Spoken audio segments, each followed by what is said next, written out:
Assalamualaikum warahmatullahi wabarakatuh. Alhamdulillah wassalatu wassalamu ala Rasulillah wa ala alihi wa sahbihi wa mawala amma ba'd. Ikhwati fillah, sahabat muslim dimanapun berada, semoga antum semua dalam keadaan sehat walafiat, senantiasa dalam lindungan Allah Subhanahu wa taala. Sekarang saya berada di pinggiran Danau Toba. Bisa dilihat di belakang saya, ya, ada Danau Toba. Kemudian di sini di atas ada patung monumen, ya. Kita lanjutkan kajian bedah buku fikih ruqyah. Sebagaimana sudah disebutkan bahwa salah satu gangguan yang dapat diatasi atau diobati dengan ruqyah syar'iyah adalah kerasukan, atau dalam bahasa Arab disebut massu syaitan, ya, al-massu asyaitani, ya, yaitu dukhulul jin fi badanil ins, ya, masuknya jin ke dalam tubuh manusia. Seperti yang sudah disebutkan bahwa al-massu syaitan ini ada dua jenis, ada al-massu al-khariji, ada al-massu ad-dakhili. Nah, al-massu al-khariji seperti yang sudah saya sebutkan juga, ini dapat menimpa siapa saja, ya. Bisa orang soleh, orang takwa, dan bisa juga orang-orang yang jahat tentunya.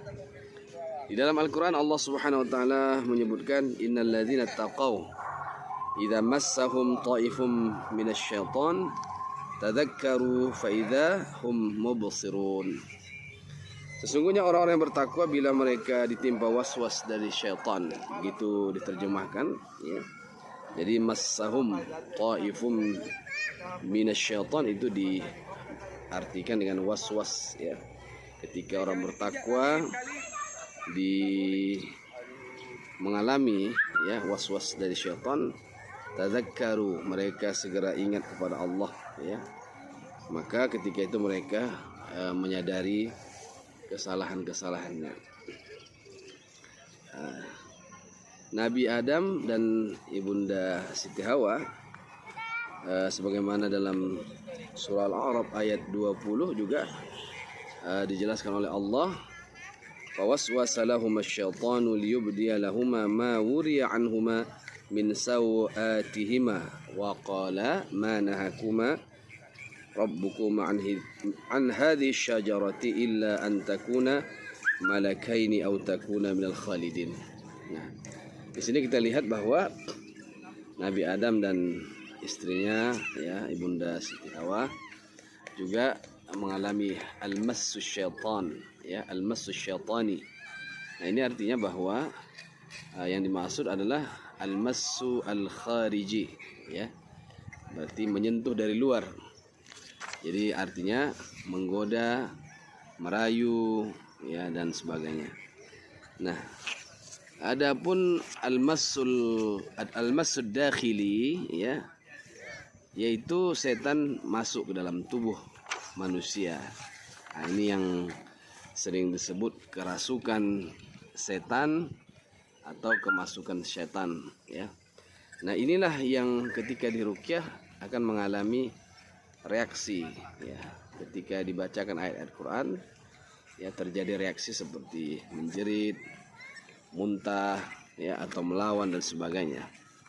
Nah, adapun al-massul khariji itu tidak berpengaruh karena setan tidak masuk ke dalam tubuh manusia.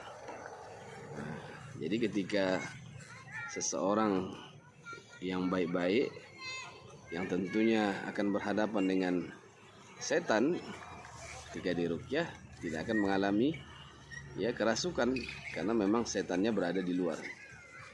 Nah, ikhwati fillah rahimakumullah. Jadi al-massu ad-dakhili ini itulah yang kita maksud dengan al-amrad ar-ruhiyah, ya, penyakit ruhiyah yang menyebabkan beberapa hal, ya, yang dapat menimbulkan beberapa gangguan baik secara zahir maupun ya secara batin.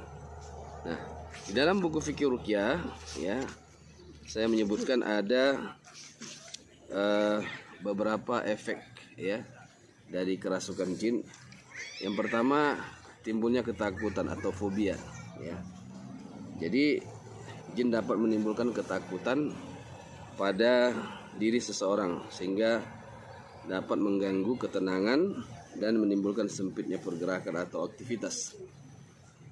Nah, jadi ketakutan yang dimunculkan oleh jin setidaknya dapat terjadi dengan bentuk penguasaan jin terhadap seseorang ya, sehingga dia mendengar suara-suara, padahal suara itu oleh orang lain tidak bisa didengar, tapi oleh orang yang terkena gangguan dia mendengarkan suara-suara aneh.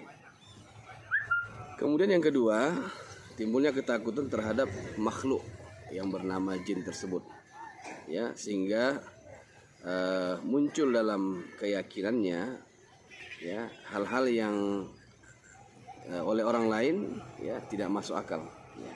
Tapi oleh orang yang kerasukan ini dia mengalami ketakutan, apakah dengan melihat penampakan-penampakan dan sebagainya. Kemudian bisa juga gangguan kerasukan jin ini menyebabkan gangguan mental ya, atau gangguan saraf ya, karena jin itu masuk dalam tubuh manusia mengikuti aliran darah. Inna syaitan yajri min ibni adam majrad dam. Setan masuk ke dalam tubuh manusia mengikuti aliran darah. Jadi seluruh bahagian tubuh yang dialiri oleh darah, maka di situ setan bisa menguasai atau menimbulkan gangguan pada diri manusia. Nah, termasuk ya kegilaan disebabkan oleh gangguan tersebut. Dan ini pernah terjadi ya di masa Rasulullah SAW ketika ada seorang anak-anak ya yang beliau ruqyah disebabkan oleh gangguan jin tersebut. Nah, bisa juga menyebabkan gangguan fisik ya, karena tadi disebutkan setan itu masuk ke dalam tubuh yang dialir oleh darah, jadi bisa membuat kelumpuhan ya dan sebagainya.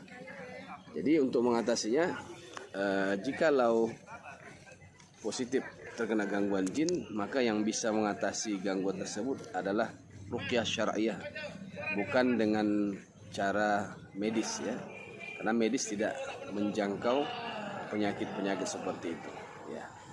Jadi dengan ruqyah, dengan membacakan ayat-ayat Quran dan doa-doa Rasulullah, maka penyakit-penyakit yang disebabkan oleh al-massu asyaitan ini bisa diatasi. Mudah-mudahan kita semua terlindung dari gangguan ini. Semoga Allah melindungi umat Islam keseluruhan dari al-massu asyaitani ad-dakhili. Amin ya rabbal alamin. Semoga bermanfaat. Wassalamualaikum warahmatullahi wabarakatuh.